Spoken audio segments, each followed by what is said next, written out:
Malam itu atau lebih tepat esokan harinya. Hari-hari itu, suasana Republik tak menentu. 3 bulan setelah peristiwa penculikan dan pembunuhan 6 Jenderal TNI Angkatan Darat, ketegangan terasa di mana-mana. Sebagian pemimpin Partai Komunis menghilang, puluhan ribu kadernya ditangkap. Tapi pemimpin PKI masih duduk di kabinet dan secara resmi partai itu masih berkibar. Keesokan harinya, Senin tanggal 10 Januari tahun 1966, ribuan mahasiswa memadati kampus Universitas Indonesia di Salemba, Jakarta Pusat. Salah satu pemimpin Kesatuan Aksi Mahasiswa, Kosmas Batubara, tampak sibuk mengarahkan koleganya mempersiapkan ini dan itu.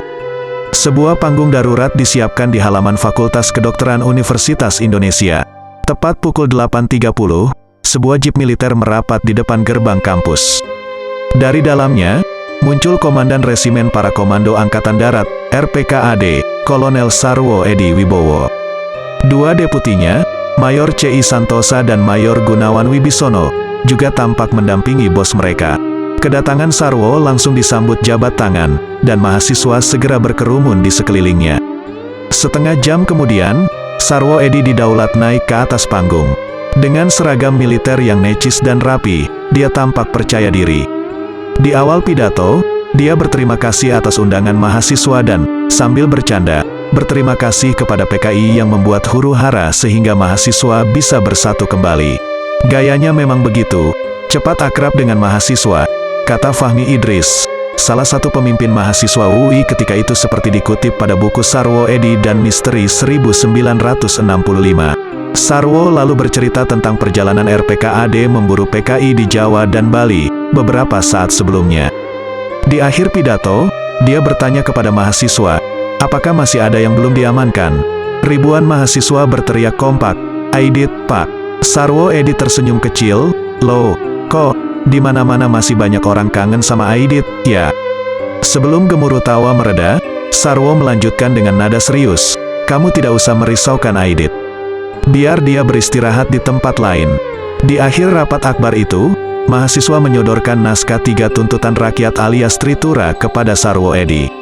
Isi Tritura adalah bubarkan PKI, susun kembali Kabinet Dwikora, dan turunkan harga sandang pangan. Kalau mahasiswa merasa yakin, saya anjurkan jalan terus. Tritura adalah hati nurani rakyat, kata Sarwo Edi, disambut sorak-sorai mahasiswa. Setelah Sarwo Edi turun dari panggung, massa mahasiswa segera bergerak menuju Sekretariat Negara untuk berunjuk rasa. Di sana, naskah Tritura dibacakan di depan Wakil Perdana Menteri Hairul Saleh. Mahasiswa juga menyatakan mogok kuliah sampai ketiga tuntutan mereka dipenuhi pemerintah. Relasi mahasiswa dan tentara bertambah dekat seiring dengan makin seringnya terjadi kericuhan antara massa pendukung Soekarno dan para mahasiswa. Pada bulan-bulan pertama 1966, mahasiswa memang makin sering mengadakan unjuk rasa di depan istana, dan makin kencang menuntut pembubaran PKI, sesuatu yang berulang kali ditolak Presiden Soekarno. Semua aksi mahasiswa itu diam-diam dipantau dan dilindungi RPKAD. Suasana makin gawat setelah mahasiswa bentrok dengan pasukan pengawal Presiden, Cakrabirawa, pada tanggal 24 Februari tahun 1966. Seorang mahasiswa, Arif Rahman Hakim, tewas. Kami lalu minta RPKAD melatih mahasiswa, kata Fahmi Idris. Setelah insiden itu, mahasiswa membentuk Resimen Arif Rahman Hakim, sebuah komando aksi yang sebagian anggotanya menerima pendidikan militer. Kami juga dipinjami pistol, kata Fahmi bangga. Belakangan, nama resimen itu diganti. Setelah diskusi dengan Pak Sarwo, beliau menyarankan namanya diganti jadi Laskar Arif Rahman Hakim saja, kata Fahmi, yang kemudian menjadi pemimpin pasukan mahasiswa itu. Laskar Arif Rahman Hakim bergerak menduduki aset-aset negara yang dikuasai kaum komunis, dari kantor pemerintah sampai gedung kedutaan Cina dan kantor berita Xinhua. Tapi kami tidak menjara atau merampok, kata Fahmi. Semua aksi ini membuat Soekarno makin murka kepada mahasiswa.